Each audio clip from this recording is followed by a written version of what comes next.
अस्सलाम वालेकुम, मेरा नाम डॉक्टर अवैस अनवर है और हम चैप्टर नंबर 6 डिस्कस कर रहे हैं। चैप्टर नंबर 6 में हमने पहला जो लेक्चर डिस्कस किया था उसके अंदर हमने स्ट्रक्चर ऑफ बैक्टीरिया की बात की थी। अब हम बात करेंगे कि बैक्टीरिया को क्लासीफाई किस किस तरीके से किया जाता है। इस वीडियो के अंदर हम 3 तरीक़ों से बैक्टीरिया को क्लासीफाई करेंगे। एक है on the basis of their shapes, दूसरा है on the basis of their flagella और तीसरा है स्टेनिंग प्रॉपर्टी की बेसिस के ऊपर हम बैक्टीरिया को ग्रुप्स में डिवाइड करेंगे। तो पहला जो हमारे पास है दैट इज शेप्स। शेप्स की बेसिस के ऊपर, फॉर्म की बेसिस के ऊपर बैक्टीरिया को 4 कैटेगरीज में डिवाइड किया गया है। ये चारों कैटेगरीज आप 9th क्लास के अंदर भी पढ़ चुके हैं, तो ये कोई नई बात नहीं है। पहले टाइप के बैक्टीरिया जो हैं on the basis of shape, ये कहलाते हैं कोकाई। कोकस या कोकाई जो है ये राउंडेड बैक्टीरिया के लिए इस्तेमाल होता है। तो दीज बैक्टीरिया आर स्फेरिकल, ये शेप होता है इस बैक्टीरिया का spherical, and they are non flagellated, यानी इनके पास लोकोमोशन के लिए फ्लैजिला मौजूद नहीं होता, यानी ये खुद से लोकोमोट नहीं करते। ये डिपेंडेंट होते हैं एनवायरनमेंट के ऊपर, जहाँ पर इन्हें हवा ले जाए, जहाँ पर इन्हें पानी ले जाए, वहाँ जाते हैं। They are non flagellated. अच्छा, अब इस सर्कुलर बैक्टीरिया की, इस स्फेरिकल बैक्टीरिया की, इस कोकाई की मल्टीपल वैरायटीज होती हैं। फॉर एग्जांपल, अगर ये आपको सिंगुलर बैक्टीरिया नजर आ रहा है, अकेला, ठीक है, सिंगल नजर आ रहा है, इसके साथ कोई गर्लफ्रेंड नहीं है, so this is a monococcus. ठीक है, मोनोकोकस का मतलब ये सिंगल है। अगर ये नजर आ रहा है अपने स्पाउस के साथ, ये दो बैक्टीरिया एक साथ जुड़े हुए नजर आ रहे हैं, circular bacteria, so this is known as diplococcus. ठीक है, it is a pair of cocci. अगर आपको नजर आ रहा है ये चेन के अंदर, ठीक है, लड़कों का एक ग्रुप है, ये बैक्टीरिया की एक लंबी सी चेन आपको नजर आ रही है, so this is known as streptococcus. Strepto का मतलब जो है ये चेन होता है। अगर ये 4 का बंडल है, 4 का ग्रुप जो है ये सर्कुलर बैक्टीरिया का नजर आ रहा है, so this is known as tetrad.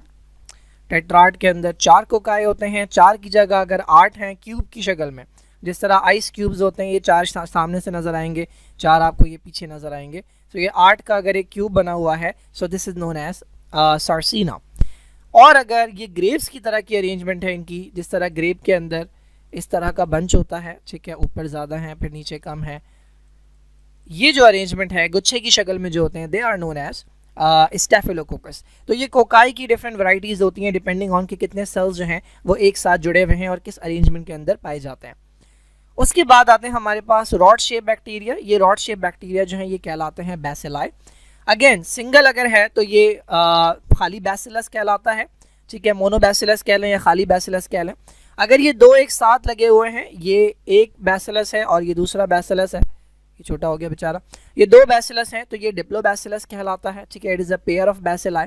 और अगर एक लंबी सी चेन है जिसके अंदर बहुत सारे बैसिलाई लगे हुए हैं, तो ये कहलाता है स्ट्रेप्टोबैसिलस। एक और आपकी बुक के अंदर मिल जाएगी आपको, 4 बैसिलाई जो हैं वो एक साथ लगे हुए हैं, this is known as a palisade. मैं दिखाता हूँ अभी।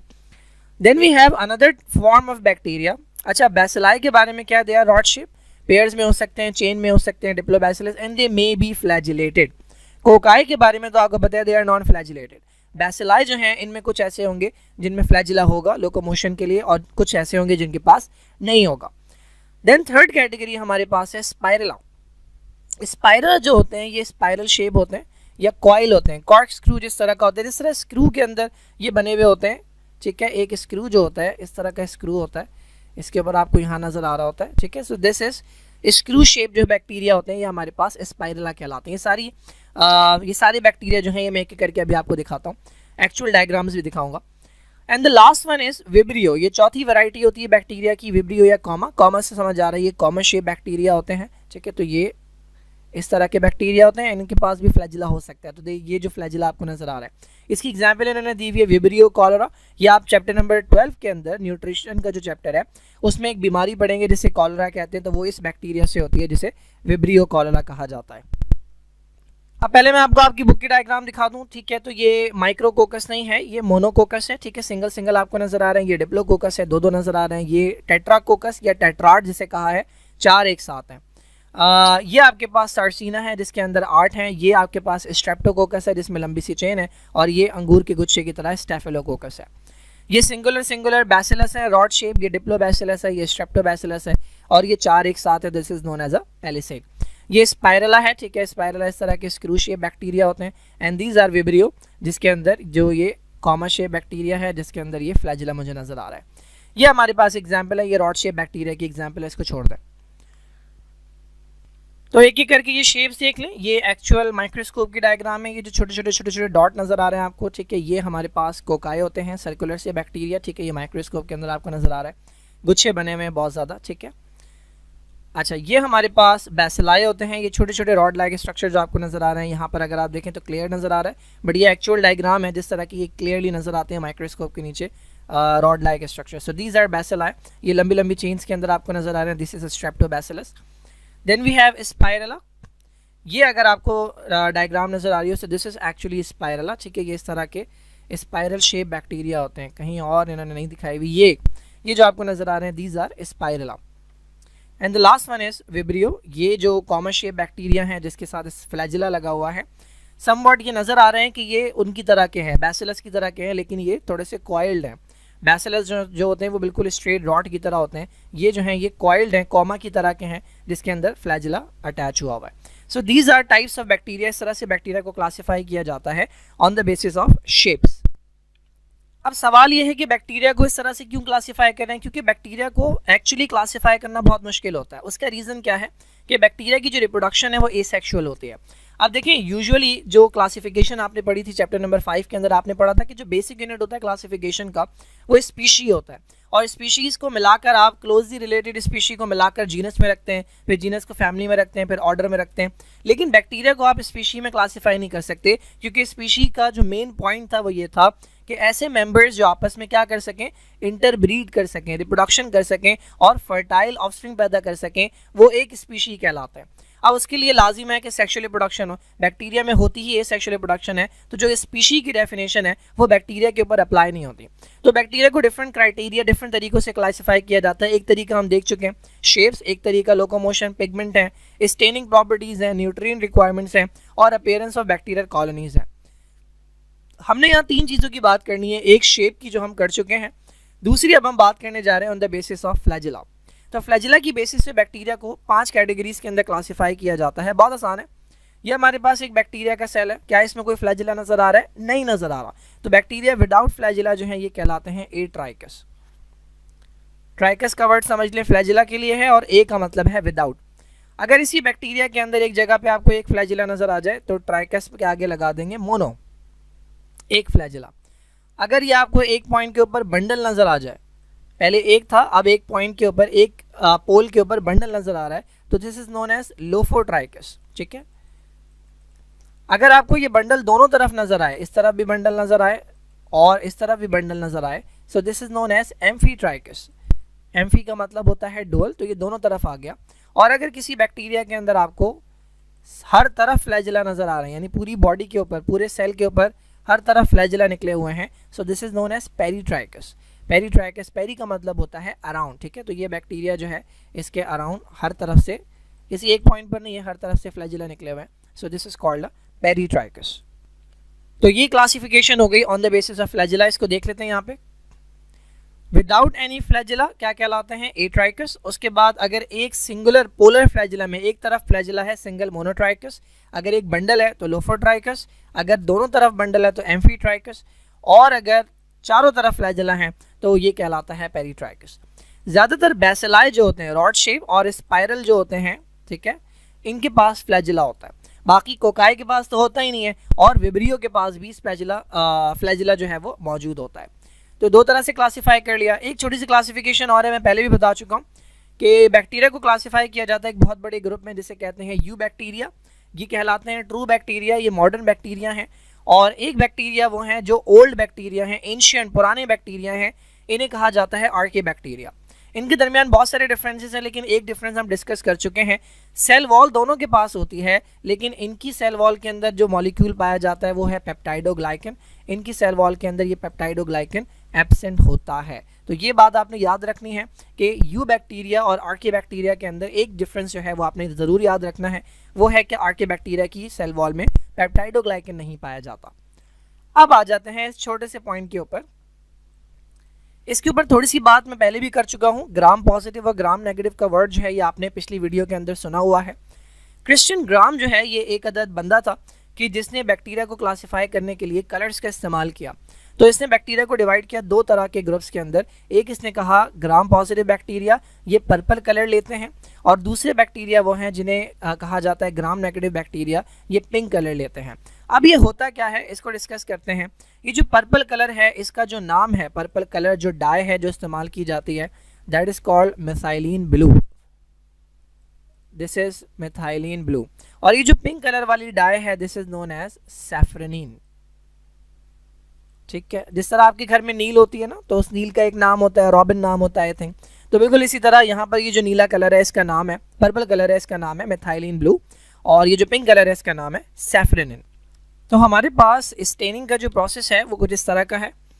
ये हमारे पास इस तरफ ग्राम पॉजिटिव बैक्टीरिया है, ये हमारे पास इस तरफ ग्राम नेगेटिव बैक्टीरिया है। ठीक है, ये दोनों इस वक्त कलरलेस मौजूद है। फॉर एग्जांपल आपके पास एक स्लाइड है और इस स्लाइड के ऊपर बहुत सारे बैक्टीरिया मौजूद हैं, कुछ ग्राम पॉजिटिव है कुछ ग्राम नेगेटिव है। अभी हमें नहीं पता कौन ग्राम पॉजिटिव है कौन नेगेटिव, क्योंकि सारे के सारे कलरलेस हैं। तो सबसे पहले इनके ऊपर डाला जाता है एक कलर, एक डाई डाली जाती है जिसका नाम यहाँ पे लिखा हुआ है क्रिस्टल वायलेट। तो क्रिस्टल वायलेट हो या मिथाइलिन ब्लू हो, एक ही बात है। ठीक है, दोनों अलग अलग डाई हैं, दोनों इस्तेमाल की जाती हैं ग्राम स्टेनिंग के अंदर। तो क्रिस्टल वायलेट या मिथाइलिन ब्लू जो है इनके ऊपर डाली जाएगी, जिसकी वजह से आप देख रहे हैं ब्लू कलर आ गया है दोनों के अंदर। दोनों ने ये डाई एब्जॉर्ब किया है, तो दोनों पूरी की पूरी आबादी जो है वो आपको ब्लूइश नजर आने लगी है। उसके बाद ट्रीट किया जाता है इन दोनों को आयोडीन के साथ। अब आयोडीन जो है वो इसके साथ मिलकर एक अदद स्ट्रॉन्ग बॉन्ड बना लेता है, जिसकी वजह से ये फिक्स हो जाता है। ये फिक्सेशन स्टेप कहलाता है, जिसकी वजह से ये आपको पर्पलिश से नजर आने लगा है। अच्छा, अब उसके बाद क्या किया जाता है, इसको अल्कोहल के साथ वॉश किया जाता है। जब अल्कोहल के साथ वॉश किया तो आपने देखा कि इस वाले सेल के अंदर से ये पर्पल कलर नहीं गया, जबकि इस वाले सेल के अंदर से पर्पल कलर चला गया और ये दोबारा से कैसा हो गया, ये दोबारा से कलरलेस हो गया।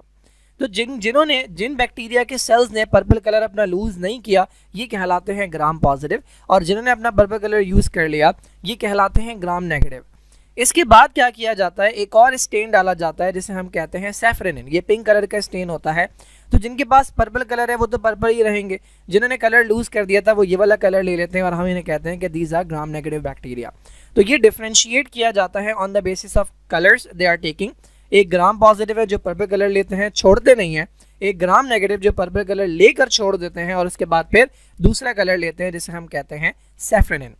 अब इसका रीजन क्या है, तो रीजन आ जाता है दोबारा से सेल वॉल के ऊपर। ये सेल वॉल का स्ट्रक्चर हमने पहले भी डिस्कस किया है लेक्चर 1 के अंदर। हमने देखा था कि ग्राम पॉजिटिव बैक्टीरिया वो होते हैं कि जिनके पास मल्टीपल लेयर्स मौजूद होती हैं, किसकी, पेप्टाइडोग्लाइकिन की। तो ये जो पेप्टाइडोग्लाइकिन की मल्टीपल लेयर्स हैं, जब इनके ऊपर डाला जाता है मिथाइलिन ब्लू या क्रिस्टल वायलेट डाला जाता है, पहला कलर जो पर्पल कलर है, तो वो बहुत डीप चला जाता है और वो डीप जाके अंदर हर स्पेस के अंदर जाकर बैठ जाता है। तो जब इसको अल्कोहल से वॉश किया जाता है तो ये कलर पूरा का पूरा बाहर नहीं आता और ये स्टिल आपको नजर आते हैं पर्पल।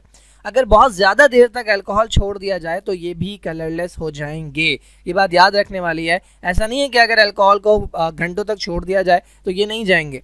अल्कोहल अगर थोड़ी सी ज़्यादा देर के लिए भी छोड़ दिया जाए तो ये भी वॉश आउट हो जाता है, लेकिन जितनी देर में हमें पता लगाना होता है उतनी देर में ये वॉश आउट नहीं होते, ये पर्पल ही रहते हैं।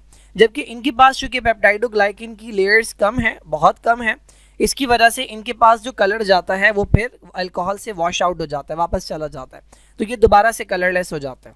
तो ये कहलाते हैं ग्राम नेगेटिव, जो कलरलेस हो जाएंगे अल्कोहल से वॉश करने पे, और जो नहीं होंगे, जो अपना कलर रिटेन रखेंगे because of पेप्टाइडोग्लाइकिन, multiple layers of पेप्टाइडोग्लाइकिन, ये कहलाते हैं ग्राम पॉजिटिव। और ये चूंकि कलरलेस हो जाते हैं, फिर आप इन पे कोई भी कलर डालेंगे ये वो कलर ले लेंगे। तो चूंकि यहाँ हम पिंक कलर डालते हैं तो ये पिंक कलर ले लेते हैं, ये कहलाते हैं ग्राम नेगेटिव बैक्टीरिया। अब सवाल ये है कि ये कोई बच्चों की ड्राइंग बुक तो है नहीं कि जिसको कलर किया जा रहा है, फ़ायदा क्या है इस ग्राम स्टेनिंग का, फ़ायदा क्या है कलर्स में डिफ्रेंशिएट करने का, फ़ायदा क्या है, मतलब क्यों करें हम दो ग्रुप में डिवाइड बैक्टीरिया को कि भाई ये ग्राम पॉजिटिव है, ये ग्राम नेगेटिव है। पॉजिटिव नेगेटिव हो जाने से क्या हो जाता है, तो देखिए ये जो स्टेनिंग वाला प्रोसेस है ना, ये बहुत इंपॉर्टेंट है फॉर अ डॉक्टर। उसका रीज़न ये है कि बहुत सारी बीमारियां ऐसी हैं जो आपको ये वाले बैक्टीरिया कॉज करते हैं, ग्राम पॉजिटिव बैक्टीरिया कॉज करते हैं, और बहुत सारी बीमारियां ऐसी हैं जो ग्राम नेगेटिव बैक्टीरिया कॉज करते हैं।